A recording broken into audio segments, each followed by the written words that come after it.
नानक तिनको सतगुर मिल। साध संगत वाहिगुरू जी का खालसा वाहिगुरू जी की फतेह। श्रोमणी बाणी जो जपजी है, श्री गुरु नानक साहब सब तो पहला श्री गुरु ग्रंथ साहब जो सवाल जो बड़ा बुनियादी सवाल है वो मनुख नूं करते हैं कि किव सचियारा हो गए, किव कूड़े टुटे पाल, कि असी सच्चे नाल किवें होईए। और पाल का भाव है दीवार, कूड़ का भाव है झूठ। जो माया के अडंबर रूपी जे झूठ की जी दीवार साडे परमात्मा के दौरान दरम्यान है, उन्होंने किवें तहश नहश करते तो सतगुरु सानू उत्तर दे के निहाल करते हैं कि हुक्म रजाई चलना नानक लिखिया ना। कि जे मनुख ये जान लवे, ये समझ लवे कि जो परमात्मा का एक यूनीवर्सल आर्डर है, जो सिस्टम है जिहदे मुताबिक ये सारा संसार विचर रहा है, उहदे मुताबिक ही उहदा अनुसारी बन के उन्होंने फॉलो करता होया मनुख अगर अपनी जिंदगी बतीत करता है तो ये जो दुखा भरिया संसार सानू नज़र आता है, ये सुखों का स्वरूप सानू नज़र आएगा। असी आनंदत महसूस करांगे, सुखों का सारे आले पासे आलम होएगा। ये जो हुक्म शब्द है ये अरबी शब्द है, इसका भाव है आदेश, फरमान या कमांड, जिन्हों अंग्रेजी कह सकते हैं। अरब देशों के ये जो लफ्ज है शाही ते इलाही जो फरमान है उहदे लई आम वरत्या गया है। इस्लाम के विच हुक्म का की कंसैप्ट है, इनू जानने के लिए अली जरवेरी की 11वीं सदी दे विच लिखी गई संसार प्रसिद्ध जो किताब है capsule Mahjub, जिहदा PDF freely available है इंटरनेट पर, तुसीं पढ़ सकते हो। उहदे विच बहुत ही सुंदर इस सिद्धांत नूं दर्शाया गया है और दस्या गया है कि ये हुक्म जो है ये अल्लाह का मनुख की जिंदगी नूं सिद्धत करता होया एक फरमान हुंदा है, जिन्हों मनुख ने अपनी जिंदगी के अलग अलग पड़ावां दे विच निभाना हुंदा है, उसकी पालना करनी होंदी है।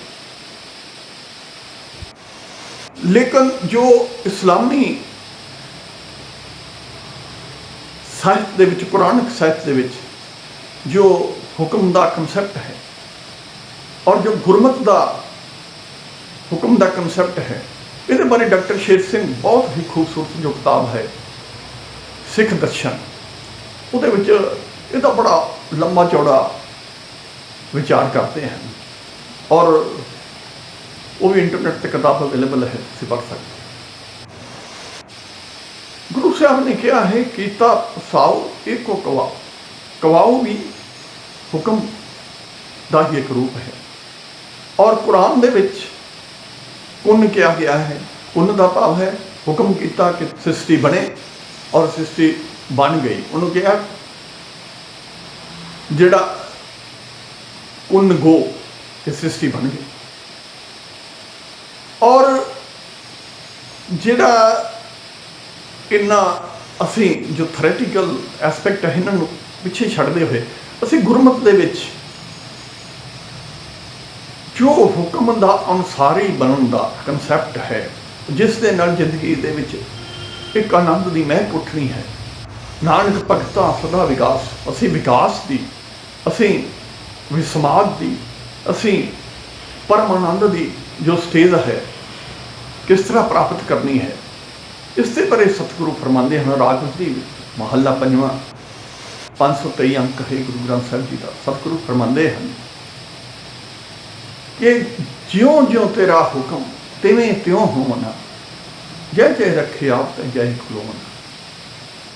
कि मनुख अगर परमात्मा का जिस तरह का हुक्म है उसके मुताबिक, उसके अनुरूप, उसके अनुसरण करता हुआ जीवन व्यतीत करेगा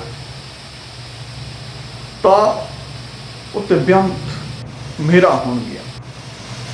सतगुरुओं ने फरमाया है इस शब्द के विच ही जिन्हें पछाता हुक्म तेन कदे ना रोवन, वो फिर पछताएगा नहीं, वो रोएगा नहीं। दरअसल सारी जिंदगी दे विच सारी पुआड़े की जड़ ही ये है कि असी परमात्मा के हुक्म दे विच अपने मन की रजा का जो हुक्म है वो चलाना चाहते हैं, जबकि पॉसिबल नहीं है।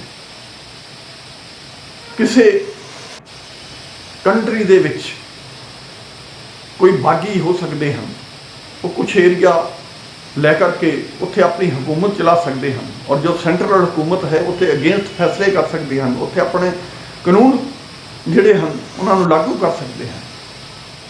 पर परमात्मा की सल्तनत कुछ ऐसा नहीं है।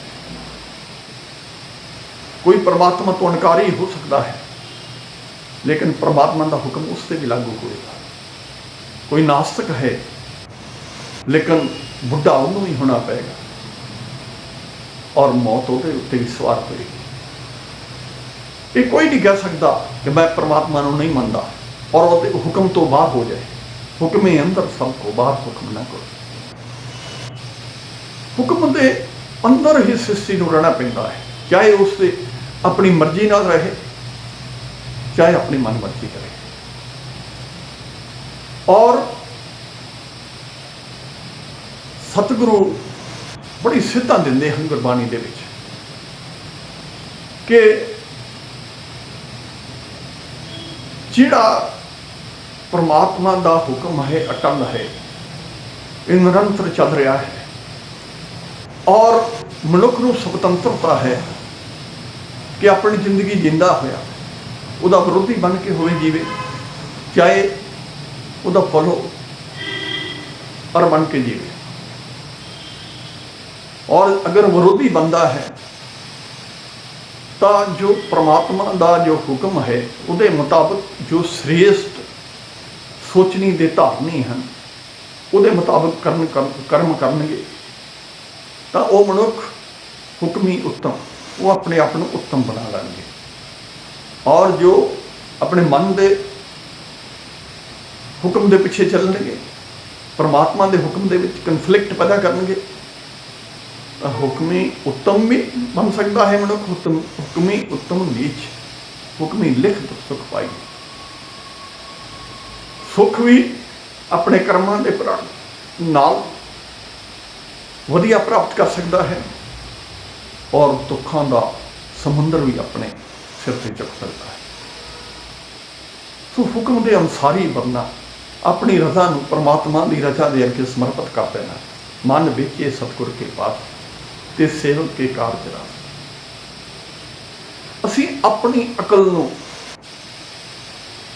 निवृत्त कर देना है, गुरु की अकल नहीं है। गुरु की मत तू ले आन, भगत बिना बहुत डूबे सियान।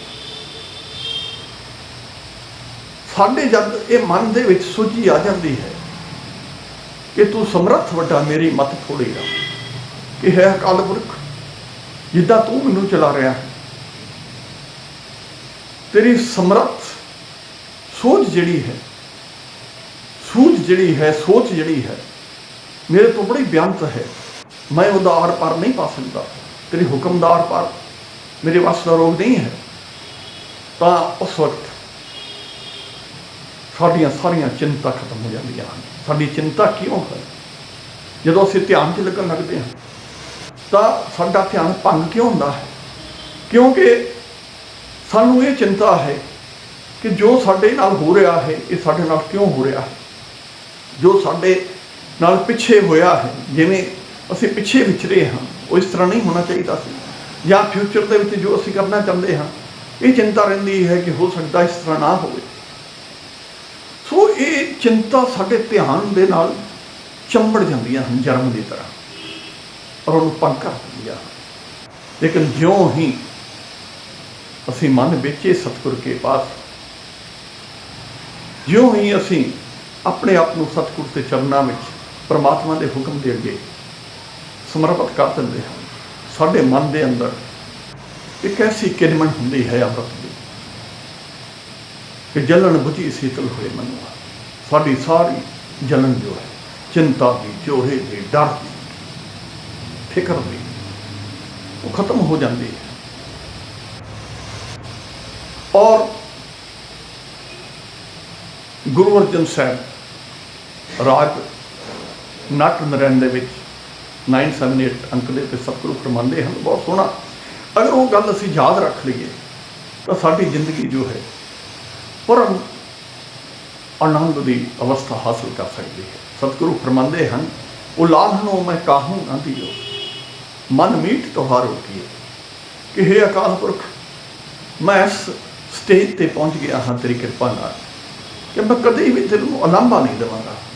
उलाहनों मैं काहूँ न दियो, सब मीठ त्योहारों की, तेरा सब काम किया मैनूं बड़ा मिठा लगता है। आ गया मान जान सुख पाया, सुन सुन नाम तुहारो जी। जो ही मैं तेरी आज्ञा हुक्म नूं मन लिया है, जान लिया है, फिर मैनूं सुख ही सुख प्राप्त होया है। और सतगुरु फरमांदे हैं, जब ही जान पाई ये बाता, कुशल खेम सब थी।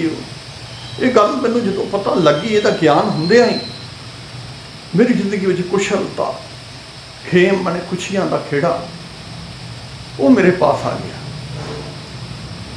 और साध संग नानक प्रगाशियो, आन नहीं रेवियो।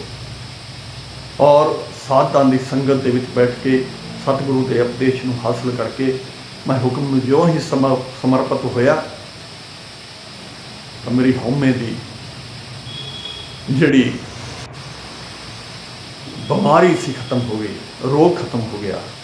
और ये कूड़े टुटे बाद मैं वो कंध तोड़न दे काबिल हो गया, और मैं परमात्मा के नाल एक मिक हो गया। उलाहनों मैं काहूँ न दियो, मन मीठ तुहारो पियो। सो सतगुरु ऐसी बख्शिश करे, असीं भी परमात्मा के हुक्म दे अगे उहदे अनुसारी बन के अपना जीवन जो है जी सकीए, तां जो साडा जीवन एक उत्सव बन सके, एक सैलीब्रेशन बन सके। वाहिगुरू जी का खालसा,